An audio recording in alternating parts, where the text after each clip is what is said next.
Assalamualaikum warahmatullahi wabarakatuh.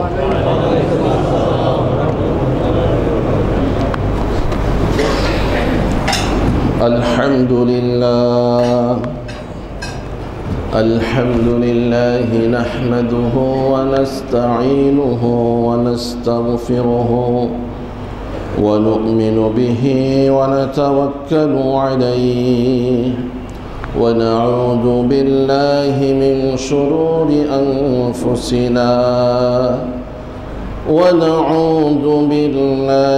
من شرور أنفسنا ومن سيئات أعمالنا من يهد الله فلا مضل له ومن يضلله فلا هادي له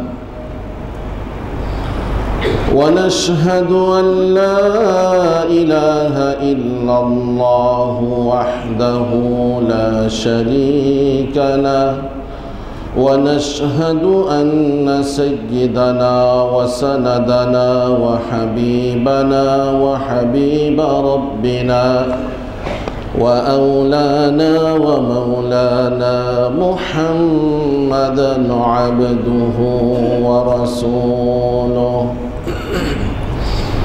أما بعد فقد قال الله سبحانه وتعالى أعوذ بالله من الشيطان الرجيم بسم الله الرحمن الرحيم يا أيها الذين آمنوا قوا أنفسكم وأهليكم نارا وقودها الناس والحجارة عليها ملائكة غلاظ شداد لا يعصون الله ما أمرهم ويفعلون ما يؤمرون إن الله وملائكته يصلون على النبي يا أيها الذين آمنوا صلوا عليه وسلموا تسليما اللهم صل على محمد وعلى آل محمد كما صليت على إبراهيم وعلى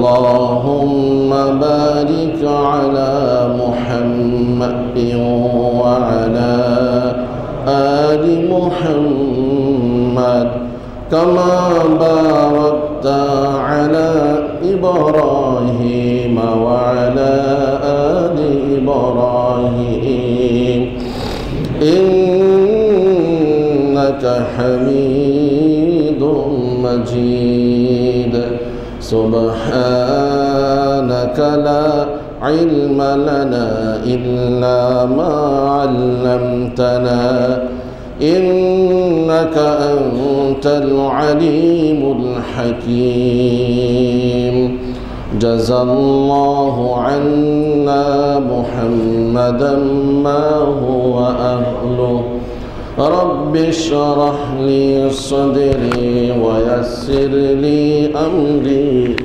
واحلل عقدة من لساني يفقه قولي الحمد لله উপস্থিত সম্মানিত মুসল্লিয়ানে কেরাম, হযরত উলামায়ে কেরাম, শিক্ষিত সমাজ, উপরে নিচে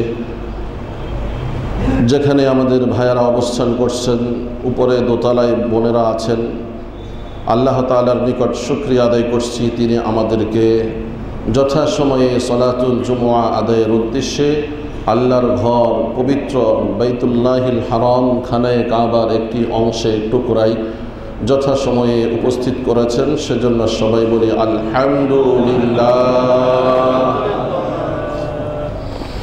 সাথে সাথে সলাত ও সালামের হাদিয়া প্রেরণ করছি সৈয়দুল মুরসালিন রাহমাতুল লিল আলামিন শফিউল মুজনিমিন মুহাম্মদুর রাসূলুল্লাহ সাল্লাল্লাহু আলাইহি ওয়াসাল্লামের উপর, এবং দোয়া করছি হে প্রভু আপনি আপনার হাবিবকে জান্নাতের সর্বোচ্চ মাকাম দান করুন। সবাই বলি আমিন। রব্বে কারীম সাপ্তাহিক ইবাদত বন্দিগির মধ্যে একটু ব্যতিক্রমী ইবাদতের ব্যবস্থা করে দিয়েছেন ইয়াউমুল জুমুআ, জুমা দিবসে। এই জুমা দিবসে মানুষ যেই এলাকায় থাকে অন্ততপক্ষে সেই এলাকার মসজিদে উপস্থিত হতে পারে। পুরো এক সপ্তাহে ব্যক্তিগত, সামাজিক, রাষ্ট্রীয় ব্যস্ততার কারণে হয়তোবা প্রতিবেশী, আত্মীয় স্বজন অনেকের সাথে দেখা করা সম্ভব হয়নি। এই জুমার সালাত আদায়ের উদ্দেশ্যে মসজিদে আসা, এর মাধ্যমে এই প্রতিবেশী, আত্মীয় স্বজন তাদের সাথে দেখা সাক্ষাৎ করা, কুশল বিনিময় করা, খোঁজখবর নেওয়ার যে একটি অধিকার আমাদের প্রত্যেকের আছে, যে একটি দায়িত্ব আমাদের সকলের উপরে আছে, আমরা এই দায়িত্বটাও এই জুমা দিবসের মাধ্যমে পালন করতে পারি। কি বলেন, ঠিক কি ঠিক না? এজন্য হাদিসে আসছে আপনি মসজিদে আসার সময় যদি এই নিয়ত করেন, এক তো জুমার সালাত আদায় করতে যাচ্ছি, পাশাপাশি যে আমি আমার এই সেক্টরস্থ ভাই, যারা আমার প্রতিবেশী, যারা আমার আত্মীয়, তাদের সাথেও আমার কুশল বিনিময় হবে, সাক্ষাৎ হবে। তো আল্লাহ তাআলা এর মাধ্যমে জুমার সালাতের ফজিলত যেরকম আমরা পেয়ে যাব, আরও অতিরিক্ত বোনাস হিসেবে আত্মীয়তার বন্ধন রক্ষা, প্রতিবেশীর সাথে ভালো আচরণ রক্ষা করার যে এক ফজিলত, সেটাও আল্লাহ তাআলা আমাদেরকে দান করবেন বলে সুবহানাল্লাহ। কেন? ইন্নামাল আ'মালু বিন্নিয়াত, প্রত্যেকটি ভালো কাজ নির্ভর করে নিয়তের উপরে। এখানে নিয়ত শব্দটি প্লুরাল, বহু বচনে আসছে। তার অর্থ হলো যে নিয়ত কিছু কিছু ক্ষেত্রে যত বেশি নিয়ত হবে তত বেশি সওয়াব আল্লাহ তাআলা দান করবেন সুবহানাল্লাহ। নিয়ত এটা এমন একটা জিনিস, এই হাদিসে আসছে নিয়াতুল মুমিন খায়রুম মিন আমালিহি, মুমিনের নিয়ত মুমিনের আমলের চাইতেও উত্তম সুবহানাল্লাহ। ঠিক হাদিসে এইভাবে বলছে, একজন লোক দান করলো, তার দানের অবস্থা দেখে আরেকজন মনে মনে নিয়ত করছে, হে প্রভু আমার যদি এই উহুদ পাহাড় পরিমাণ সম্পদ থাকতো তাহলে আমি এ সবগুলো ইসলামের জন্য অকাতরে দান করে দিতাম। আল্লাহ তাআলা ওই ব্যক্তির নিয়তের কারণে ওই পরিমাণ সওয়াব তার আমল নামায় দান করবেন। সুবহানাল্লাহ।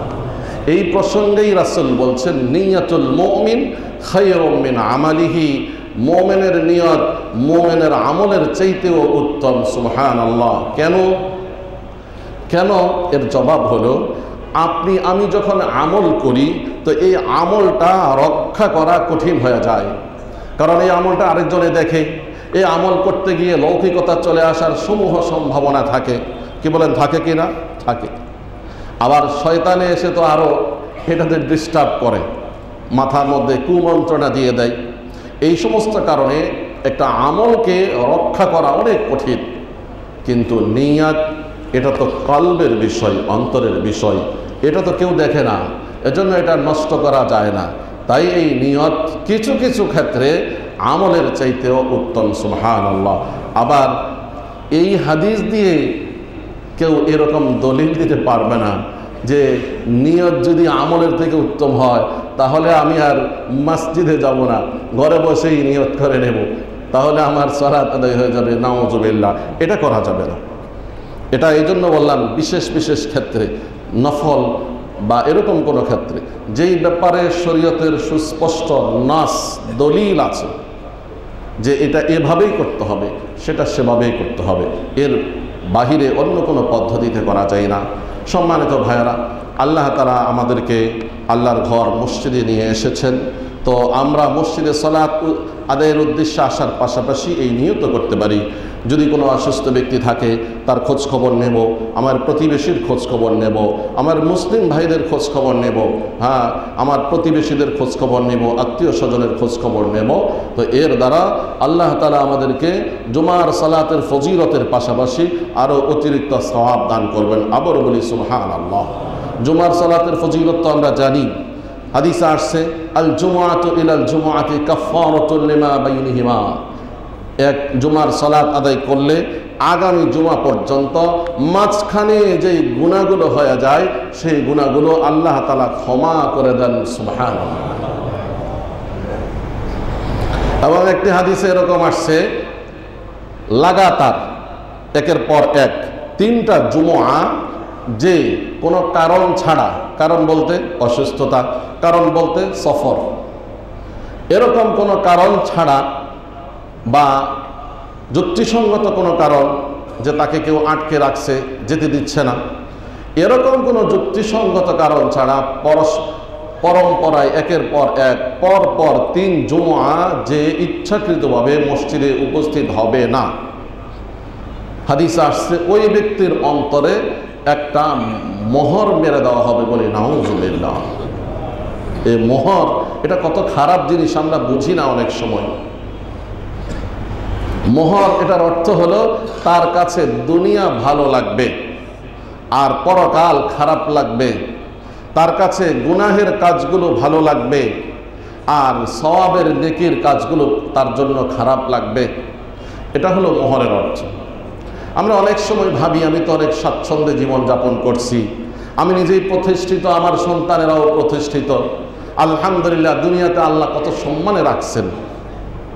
কিন্তু যে ব্যক্তি এমন মনে করেন তার ঠিকমতো 5 ওয়াক্ত সালাত আদায়ের তৌফিক হচ্ছে না, কোরআনুল কারীমের তেলাওয়াত নসিব হচ্ছে না, সকাল বিকাল তাসবিহাত আদায় করার সৌভাগ্য হচ্ছে না, দিনের 24 ঘন্টা সময়ের মধ্যে কিছু সময় 2 হাত উঁচু করে আল্লাহর কাছে একাএকি হোক সম্মিলিতভাবে হোক মুনাজাতের চান্স হচ্ছে না, তাহলে কোরআন সুন্নাহর ভাষ্য অনুযায়ী এই ব্যক্তি যত নিজেকে সফল মনে করে আল্লাহর দৃষ্টিতে সে শতভাগ ব্যর্থ।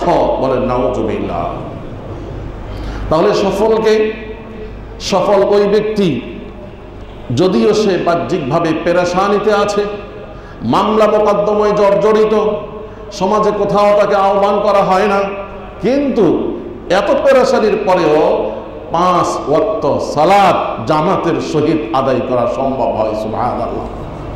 এত পেরেশানির পরেও তাহাজ্জুদ মিস হয় না, এত পেরেশানির পরেও তেলাওয়াতে কোরআন মিস হয় না, এত পেরেশানির পরেও সকাল বিকাল তাসবিহাত ছুটে না, এত পেরেশানির পরেও দীর্ঘ সময় আল্লাহর সাথে কথোপকথনের সুযোগ হয় মুনাজাতের মাধ্যমে, এই ব্যক্তি কোরআন সুন্নাহর দৃষ্টিতে শতভাগ সফল, বলেন সুবহানাল্লাহ। তাহলে আমরা আমাদের লাইফটাকে একটু এই মানদণ্ডে একটু বিচার করি যে আমি কোন অবস্থাতে আছি। আল্লাহ তাআলা আমাদের প্রত্যেককে ইহকালীন এবং পরকালীন সফলতা দান করুন, আমিন। আমরা গত 2 জুমায় স্বামী স্ত্রীর হক অধিকার নিয়ে আলোচনা করে আসছি। তো দাম্পত্য জীবনে স্বামী স্ত্রী যখন একটি পরিবার শুরু করেন, তখন এদের প্রথম চাহিদা থাকে যে একজন সুসন্তান, ছেলে হোক মেয়ে হোক, সুসন্তান, এটা তাদের প্রথম দাবি, এটা তাদের প্রথম প্রত্যাশা থাকে। তাই আজকে আমরা সংক্ষিপ্ত সময়ের মধ্যে আলোচনা করব এই সুসন্তান, সন্তানের কি অধিকার, একজন মা বাবা তাদের উপরে সন্তানের কি দায়িত্ব, এবং সন্তান মা বাবার পক্ষ থেকে কি অধিকার পাওয়ার দাবি রাখে। শুধু এমন নয় যে মা বাবা সন্তানের কাছ থেকে অধিকার পাবে, যেহেতু নিয়ম ছিল তো আগে মা বাবার হক আদায় করার কথা আগে বলবো, মা বাবার হকের কথা, কিন্তু মা বাবার হকের চাইতে সন্তানের হক যদি আগে বলা হয়, তাহলে সকল মা বাবা তারা সন্তানের পক্ষ থেকে এই দায়িত্বগুলো অটোমেটিক পেয়ে যাবেন। তাই আমরা আজকে সংক্ষিপ্ত সময়ের মধ্যে সন্তানের হক নিয়ে কথা বলবো, পরবর্তীতে মা বাবার হক নিয়ে কথা বলবো। স্বামী স্ত্রী তাদের মধ্যে একজন হবেন বাবা, আরেকজন হবেন মা। বাবার উচিত আমি যে বাবা হতে যাচ্ছি কেমন বাবা হব, আমাকে একজন আদর্শবান বাবা হতে হবে। যিনি মা হতে যাচ্ছেন তার এই টার্গেট হওয়া উচিত আমি কেমন মা হব, আমাকে একজন আদর্শবান মা হতে হবে। রব্বে কারীম এই পৃথিবীকে পরিচালনা করেন, সেজন্য যেখানে যেখানে যেই সুইচটা অন করতে হয় তিনি সেই জায়গায় সেই সুইচটা অন করে এই পৃথিবীকে তিনি চালাচ্ছেন। আর মাঝখানে আমি আর আপনি একটু লাফালাফি করছি, কিন্তু এগুলি সবই ফাউল, এগুলি দ্বারা কিছু হবে না। যতদিন পর্যন্ত আমাদের আমল সুন্দর না হবে, যতদিন পর্যন্ত এই পৃথিবীর মুসলিমদের সমাজে, মুসলিমদের মসজিদগুলো জুমার দিনের মতো না হবে, ততদিন পর্যন্ত মুসলিমরা ওই বারাকা পাবে না যেই বারাকার কথা আল্লাহ কোরআনুল কারীমের মধ্যে বলেছেন, ওয়ালাউ আন্না আহলাল কুরা আমানু ওয়াত্তাকাউ লাফাতাহনা আলাইহিম বারাকাতিম মিনাস সামা। যতদিন পর্যন্ত কোনো এলাকাবাসী, কোনো গ্রামবাসী, কোনো মহল্লাবাসী আল্লাহর উপরে ঈমান এনে যথাযথ আমলে সালেহ না করবে, ততদিন পর্যন্ত আল্লাহ তাআলা আসমান থেকে তাদের জন্য বারাকা নাজিল করবেন না। যদি মুসলিম সমাজের শতভাগ মুসলিম আল্লাহর উপরে যথাযথ ঈমান এনে যদি তারা আমলে সালেহ গুলো আদায় করে যায়, রব্বে কারীম বলেন আমি আসমান থেকে বারাকাতের দরওয়াজা সমূহ তাদের জন্য খুলে দেব। সুবহানাল্লাহ। বরকত কোথায় থেকে আসে? আসমান থেকে আসে। আপনি যত ইনকাম করবেন আর যত দায়িত্বপ্রাপ্ত হবেন, যত পোস্ট পজিশন বাড়বে, তারপরেও দেখবেন বরকত লেস, বরকত নেই। তো এই বরকত তো উপর থেকে আসে। রিজিকের বরাদ্দ কোথায় থেকে আসে?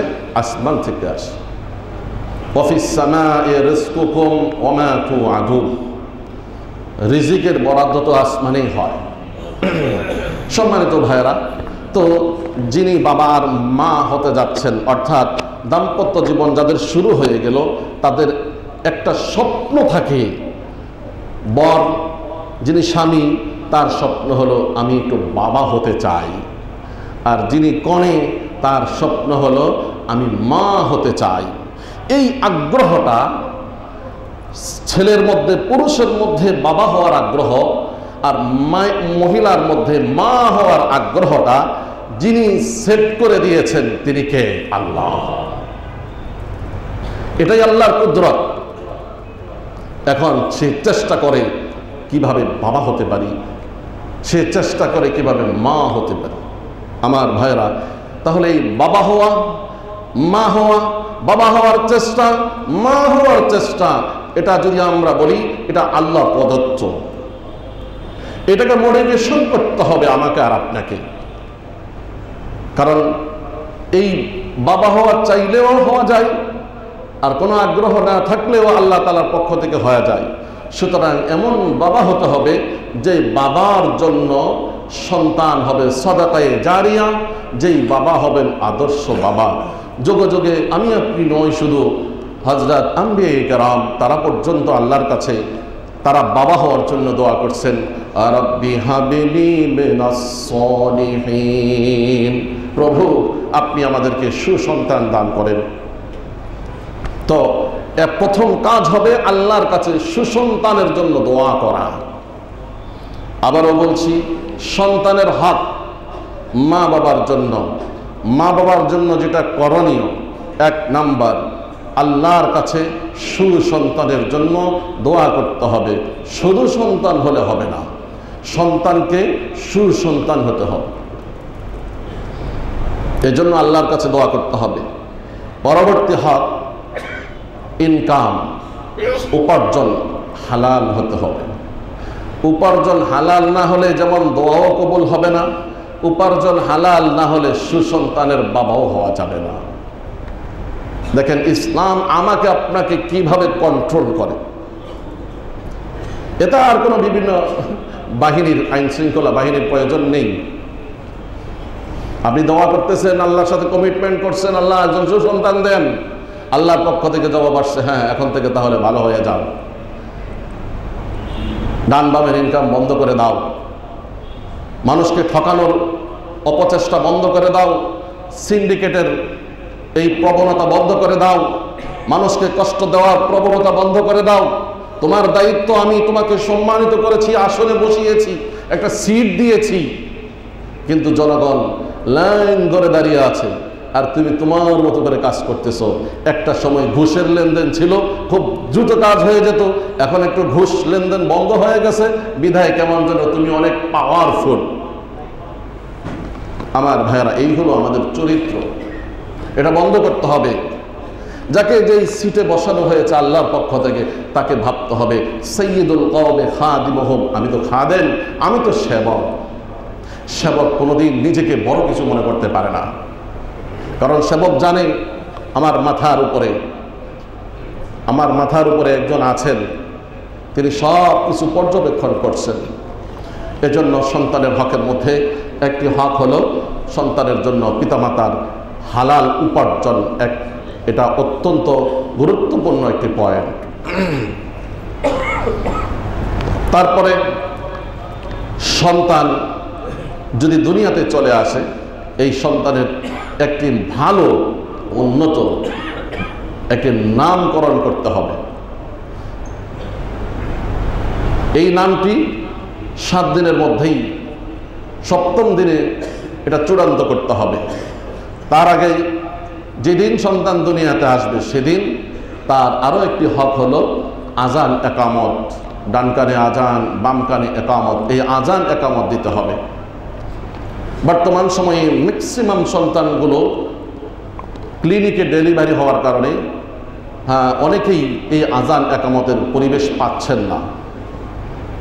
ভাইয়েরা আমার, আজান একামত দেওয়ার জন্য আপনারা ভালো মনে করে মসজিদের হুজুরদেরকে আহ্বান করেন, খুব ভালো, কিন্তু যে পরিবেশে এমন কোনো ভালো উলামা ইকরাম পাবেন না, সেখানে আপনি নিজে আজান দিবেন, নিজেই একামত দিবেন। এই আজান তো প্রতিদিন 5 বার আমরা শুনি সুললিত কণ্ঠে, এই একামত তো প্রতিদিন আমরা মুয়াজ্জিনদের কাছ থেকে শুনতে পাই। সুতরাং এটা আমাদের প্রত্যেকেরই মুখস্থ। এবং আপনার সন্তান যখন কথা বলতে শিখে, কিছু শিখে, তখন তাদেরকে এই কালিমাগুলো, আজানের বাক্যগুলো মুখস্থ করাবেন। কারণ এই আজানকে বলা হয়েছে দাওয়াতে তাম্মা, এটি পরিপূর্ণ দাওয়াত। মুহতারাম দিনী ভাইরা, তো ছেলেদের, মেয়েদের তারা যখন দুনিয়াতে আসে তাদের আজান একামতের ব্যবস্থা করতে হবে। এই আজান একামত দেওয়ার অর্থ হলো এই বাচ্চা ওয়েটিংয়ে আছে, যা আজানও শেষ, একামতও শেষ, এখন শুধু ইমাম সাহেব বলবেন আল্লাহু আকবার, আমার ভাইয়েরা, এই অবস্থার দিকে আমি আর আপনি একটু যদি চিন্তা করি যে আমারও তো আজান একামত শেষ, এখন ইমাম সাহেব আল্লাহু আকবার করবেন, এই সামান্য সময়টুকু আমি বেঁচে আছি। আসলেই এটাই বাস্তবতা। পরকালের সময়, আখিরাতের সময় আর এই দুনিয়ার সময় যদি আপনি তুলনা করেন, তাহলে এটাই বাস্তবতা। আখিরাতের সময়ের তুলনায় দুনিয়ার এই 60-70 বছরের জীবন, এটা এতটুকু সময়।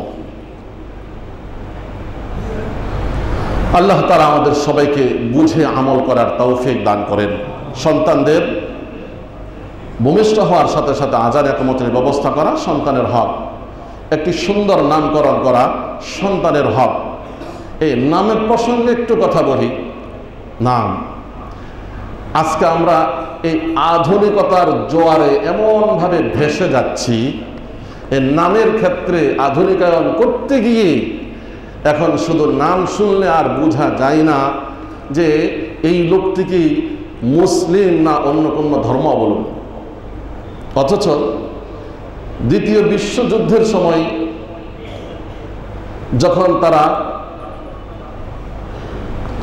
গবেষণা করছেন যে এখানে যারা যারা শহীদ ছিল বা মারা গেছে তাদের মধ্যে কে মুসলিম কে নন মুসলিম, তখন নামগুলো দেখে দেখে আইডেন্টিফাই করা হয়েছিল যে এরা মুসলিম। কারণ প্রত্যেক মুসলিমের নামের মধ্যে মুসলমানিত্ব ফুটে উঠে।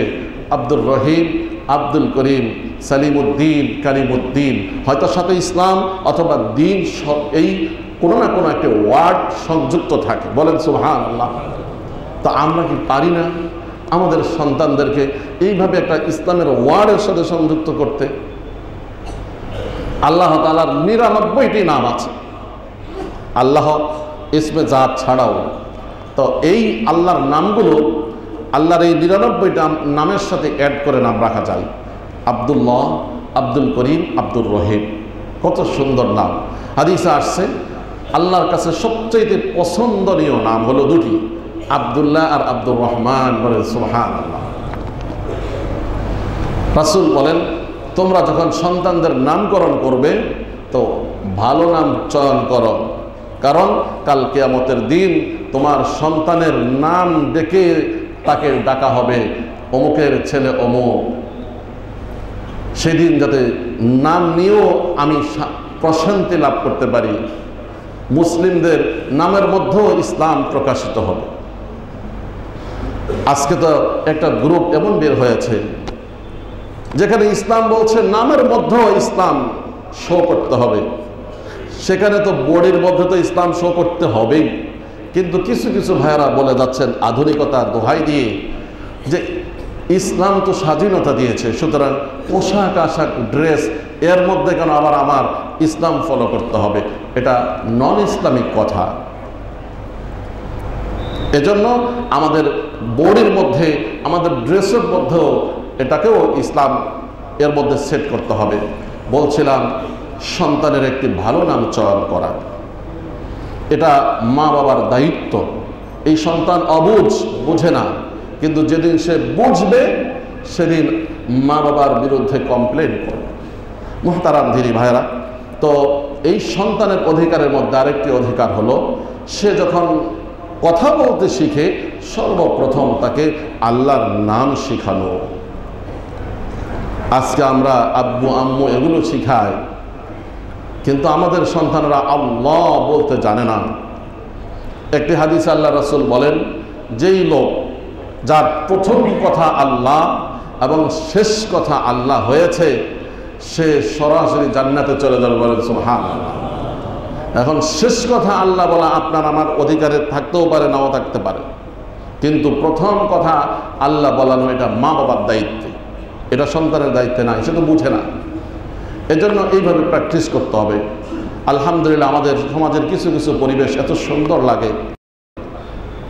আজকে আধুনিকতা খারাপ জিনিসগুলো যেরকম আমাদেরকে শিখায়, ভালো জিনিসও কিছু কিছু শিখায়। আমাদের কিছু কিছু ভাইয়েরা আলহামদুলিল্লাহ তাদের সন্তানদেরকে এই ছোট অবস্থা থেকে কালিমা শিখান। একটা সময় এই 5 বছরের বাচ্চারা তারা কোরআন সম্পর্কে কিছু বলতে পারতো না। কিন্তু বর্তমান এই বিশ্বে 5 বছরের বাচ্চাও কোরআনের ছোট ছোট কয়েকটা সূরা মুখস্থ পারে। সুবহানাল্লাহ। তো আমরাও চেষ্টা করব আমাদের সন্তানদেরকে এই কোমলমতি বয়স থেকে কোরআনের সাথে তাদের সম্পর্ক করে দিতে, কারণ এই কোরআন নিজে ঘোষণা দিচ্ছে, ইন্না হাযাল কুরআনা ইয়াহদি লিল্লাতী হিয়া আকওয়াম। এই কোরআন আসছে মানুষকে সঠিক পথে পথ প্রদর্শন করার জন্য। এই কোরআন যার মধ্যে ঢুকছে, কোরআন তাকে সরাসরি জান্নাতে নিয়ে যাবে। সুবহানাল্লাহ। আর যে কোরআনকে অ্যাভয়েড করে, কোরআনকে পেছনে ফেলে দিয়েছে, এই কোরআন সরাসরি ধাক্কা দিয়ে তাকে জাহান্নামে ফেলে দিবে। এজন্য কোরআন ছাড়া কোনো বিকল্প নেই। শুরুতেও কোরআন, মাঝেও কোরআন, শেষেও কোরআন। সর্ব অবস্থায় কোরআনের সাথে আমাদের সম্পর্ক থাকতে হবে। তাহলে সন্তানদের জন্য দোয়া করব, সন্তানদের ছোট ভূমিষ্ঠ হওয়া সন্তানদের আযান ইকামতের ব্যবস্থা করব, তাদের নাম ভালো রাখবো, তাদেরকে কালিমা শিক্ষা দেব, আল্লাহর নাম শিক্ষা দেব, এবং ইসলামের আকীদা বিশ্বাস এই এখন থেকেই তাদেরকে শিক্ষা দিতে হবে। সম্মানিত ভাইয়েরা, আমরা আজকে আপনাদেরকে সাথে নিয়ে মসজিদের একটি বিষয়ে কথা বলবো। সেজন্য আমাদের এই আলোচনা, এই টপিক সন্তানদের অধিকার এ পর্যন্ত রাখলাম। বাকি অবশিষ্ট আলোচনা আমরা আগামী সপ্তাহে করবো ইনশাআল্লাহ। আমরা চেষ্টা করব আগে আসতে। আমরা এর আগে দেখেছি যখন অনেক বেশি গরম ছিল, গরমের সময় বিশেষ করে আমি যখন আসি, আলহামদুলিল্লাহ